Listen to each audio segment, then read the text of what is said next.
காலையிலே எழுந்திரிச்சு தலை குளிச்சு ஜிமிக்கிலாம் போட்டு இவ்வளோ அழகாக கிளம்பி எங்கே போகிறேன்னு தெரியுமா? வடபழனி முருகர் கோயிலுக்கு ஃபர்ஸ்ட் டைம் தனியாக ரூம்லேருந்து கிளம்பி இந்த ஷேர் ஆட்டோ ஸ்பாட்டுக்கு போயிட்டேன். ஆனால் ஷேர் ஆட்டோ வரவே இல்லை, பஸ்ஸு தான் வந்தது. இதுதான் என்னோடய ஃபர்ஸ்ட் டைம் பஸ் ட்ராவல்.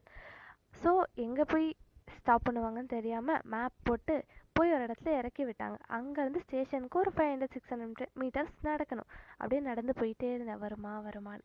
அப்புறம் கிட்டத்தட்ட ரீச் ஆகிட்டேன். ரீச் ஆன அப்புறம் எக்ஸ்கலேட்டரில் ஏறி போயிட்டு இருந்தேன். அங்கே ஒரு ஷேடோ தெரியுதா, அது நான் தான். அப்புறமா நான் போகும்போது ஒரு ட்ரெயின் போச்சு. அப்புறம் நான் ஏற வேண்டிய ட்ரெயினுக்கு இன்னும் 8 மினிட்ஸ் இருந்தது. அப்புறம் 8 மினிட்ஸ் ஏறி வந்து ரீச் ஆன அப்புறம் கோயிலுக்கு இன்னும் ஒரு 500-600 மீட்டர் நடக்க வேண்டியது. இங்கே தெரியுதா, இதுதான் வந்து கிட்டத்தட்ட கோயில் என்ட்ரன்ஸ். அப்புறமா வந்து ஒரு கியூ இருந்தது. நான் கூட நினச்சேன் அதுதான் ஒன்லி கியூன்னு. அப்புறம் பார்த்தா அது ஒன்லி கியூவில் ஒன் ஆஃப் தி கியூஸ்.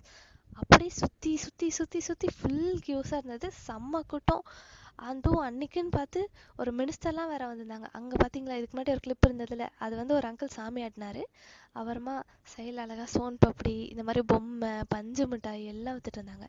இதுதான் கோயிலுக்குள்ளார வந்த அப்புறம் ஒரு 8-6-7 கியூ இருந்தது. நல்ல ஒரு அழகாக ஒரு நாய்க்குட்டி கூட தூங்கிட்டு இருந்தது. அப்புறம் சாமிலாம் பார்த்துட்டு திரும்பி மெட்ரோ ஸ்டேஷன் வந்துட்டு ரூமுக்கு வந்து சாப்பிட்ட சாப்பாடு தான் அது. அப்புறம் இது வந்து சாயங்காலம் கோயிலுக்கு பிரசாதம் வாங்கிட்டு